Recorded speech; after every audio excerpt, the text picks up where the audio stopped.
If you've ever looked around your classroom, piles of ungraded papers, 9 different lesson plans, and thought, there has to be a better way, this episode is for you. Because for a long time, I didn't think there was. I thought chaos was just part of the job description.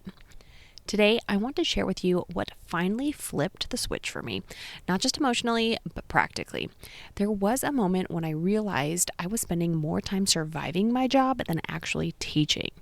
And it wasn't that I didn't care. It was that no one had ever taught me how to create systems that could hold up under the weight of multiple preps. This is the story of how I finally started building a classroom and a career, and I didn't want to run away from it. Welcome to the Secondary Teacher Podcast, the podcast for middle and high school teachers juggling multiple preps to get the strategies to reduce overwhelm so that you don't have to choose between being an effective teacher and prioritizing important relationships. I'm your host, Kristen Masick, a 10-year high school engineering teacher, former middle school assistant principal, and teacher coach. Every week, we will discuss strategies, systems, and time-saving tips to help you not only survive but thrive as a multiple prep teacher. In today's episode, I'm going to be going over the 4 beliefs that changed everything. We are going to start right at the top with belief 1. Planning one class at a time is a trap. When I first started teaching, I did what most teachers do. I planned every class separately. That's how I was taught. That's pretty much everything that we did in pre-service in my undergrad experience. We weren't usually dabbling with even thinking about teaching multiple preps. So even if there was the possibility of learning how to plan for multiple preps, it just wasn't a thing. We were just learning how to prep the particular content area that we were studying at the time. So we did 1 binder per prep, 1 Google Drive folder per prep, 1 mental checklist per prep, and I thought that was responsible. Like it proved I was taking each course seriously. But the truth, it was a trap. Because every day I felt like starting from scratch. I'd finish planning for one subject and feel like the finish line just moved. And by the end of the week, I couldn't remember what I'd even taught in each class. So here's what changed everything. I started asking myself, what could I standardize across all my classes? What routines or protocols could look the same even if the content was different?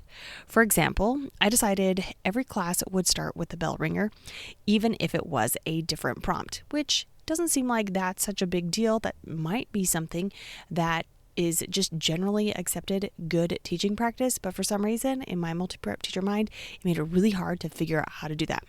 Another thing I did was I decided the introduce, practice, produce structure was non-negotiable. This made it so that I could plan with ease without overwhelm because I knew exactly where to start because I knew where my holes were. And then I reused the same exit ticket format for every prep. It felt strange at first, like I was cutting corners, but what I was actually doing was reducing the decisions I had to make every day.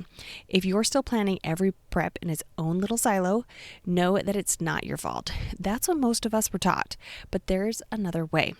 So belief number 2 is a Pinterest perfect classroom won't save you. I used to think if my systems and environment looked organized, I'd feel less overwhelmed. I'd spend whole weekends designing color-coded labels, printing cute turn-in signs, buying bins to hold things I wasn't even sure I'd use. And you know what? The room looked amazing, but inside, I felt like I was drowning because a pretty classroom doesn't compensate for a lack of sustainable routines. The moment I realized this, I had created those elaborate robotics workbooks one summer, pages and pages of bell ringer spaces, note sections, all comb bound and ready. They looked impressive and they got used for, maybe a week? Here's what actually helped. Instead of focusing on how things looked, I focused on how they functioned. I started asking, does this system help me get my time back? Does this routine make students more independent? If the answer was no, it didn't matter how beautiful it looked. Here's an example. I replaced my fancy makeup work bin that had like 1,000 steps to it with one simple routine. Students knew they'd check the same spot on my whiteboard for missed work. No folders, no color codes, just clarity. And here's the thing too, I could have a student write in what that was. It didn't always have to be me. On to belief number 3. Repetition is not laziness, it's leverage. In the beginning, I was terrified of being boring. I thought if I reused this strategy more than once, students would tune me out. So every project, every lesson, every term, I reinvented. I stayed up late Googling fresh ideas because I believed new equaled better.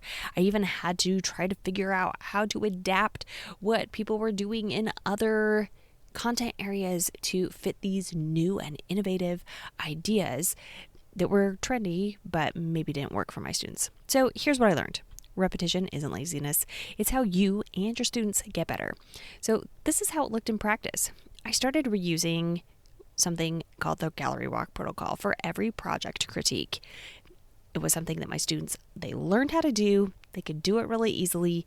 It required very little from me and very little reteaching every single time we used it. I also used Think, Pair, Write, Share across multiple preps, and I rotated the same 3 to 4 bell ringer formats all year. And guess what? Students have thrived because every time we repeated, they got faster and more confident. One of my favorite phrases now is, we don't start from scratch, we start from experience.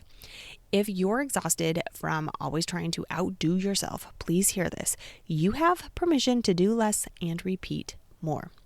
All right. Final belief, number 4, confidence comes from systems, not heroics. I spent years believing that if I tried harder, if I stayed up later, worked longer, pushed more, I'd finally feel good enough. But the truth, you cannot out-hustle an unsustainable system. So here is what changed. I started creating guardrails. A default lesson plan structure I could rely on, a calendar that included my real life, not just my school life, a bank of repeatable protocols I could plug into any unit. That's when my confidence started to grow, not because I suddenly knew everything, but because I finally had a system to fall back on. If you've ever felt like you're one sick day away from everything collapsing, you are not alone. You don't need to be the hero every day. You just need better systems. If you're tired of feeling like your entire job is just staying afloat, I want you to know there is another way. This is why I created the Multiple Prep Teacher Academy. Inside, you'll learn exactly how to build repeatable systems for lesson planning, align your planning to your life, not just your standards, and create a classroom structure you can actually sustain, because you deserve to teach with confidence and still have a life outside of school. And if you have any questions or if you're wondering if it's right for you, just DM or reply to any of my emails. I'm here to help you find the calm you've been craving. Talk to you soon, and remember, simplifying doesn't make you less dedicated, it makes you sustainable.